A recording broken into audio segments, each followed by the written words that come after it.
പിറ്റേന്ന് രാവിലെ തന്നെ എണീച്ചിക്ക്. കാരണം പൂണ്ടിയും കൂടെ പോയിട്ട് വേണം തിരിച്ചിങ്ങോട്ടേക്ക് ഇറങ്ങാൻ. ഞാളെ റൂമിന്റെ രാവിലെയുള്ള വ്യൂ ആയത്.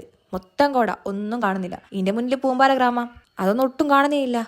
റൂമിൽ നിന്ന് വേഗം തന്നെ ഇറങ്ങിക്കേ. പൂണ്ടി പോയി ചായ കുടിക്കാൻ തന്നെ വെച്ച് ഇറങ്ങിയത്. അന്നേരവും ചെറുതായിട്ട് മഴ ചാർന്നുണ്ടേനു. ഇങ്ങോട്ടെല്ലാം ഒരുപാട് പശുക്കളുണ്ട്. എനക്കൊന്ന് മനുഷ്യന്മാരെക്കാളും കൂടുതൽ പശുക്കളല്ല ഉള്ളത്. കുറച്ചങ്ങോട്ട് എത്തുമ്പോൾ ഞങ്ങൾക്ക് കോട കിട്ടിക്കേ. പിന്നെ പൂണ്ടി വരെ നല്ല കോട തന്നെയേനു. നല്ല തണുപ്പുണ്ടേനു. തണുപ്പുകൊണ്ട് കുക്കുവിന്റെ താടിയല്ലോ എന്തെല്ലോ ആയിക്കി. അങ്ങനെ ഞങ്ങൾ പൂണ്ടിയിലും എത്തി. ഒരു പ്രശ്നം എന്താണെന്ന് വെച്ചാൽ പൂണ്ടിയിലൊന്നും ഞങ്ങൾ കണ്ടിക്കില്ല. കാരണം ഞങ്ങൾക്ക് ചുറ്റും കോടയേനു. ഡ്രസ്സുമെല്ലാം എന്തോ പറ്റി പിടിച്ചതിലോട്ടുണ്ടേനു.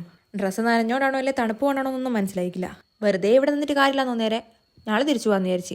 കാരണം എന്തെങ്കിലും കാണാൻ പറ്റണ്ടേ കോടയായിട്ട്. അങ്ങനെ മെല്ലെ തിരിച്ചു വരും ഒരാളെ കാണുന്നേ. പൂണ്ടി രാജാണ്ണൻ അറിയാത്ത ആരും ഉണ്ടാവില്ല. എന്നേരം പിന്നെ ആടുന്ന് രാജാണ്ണനോട് കുറച്ച് സംസാരിച്ച് ഒരു ഫോട്ടോ എല്ലാം എടുത്ത് ഞങ്ങൾ പിന്നെ യാത്ര തുടങ്ങി.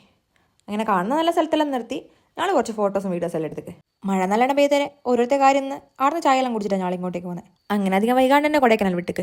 അങ്ങനെ കൊടൈക്കനാൽ വിശേഷം അത്രയേ ഉള്ളൂ. അപ്പോൾ ടാറ്റാ.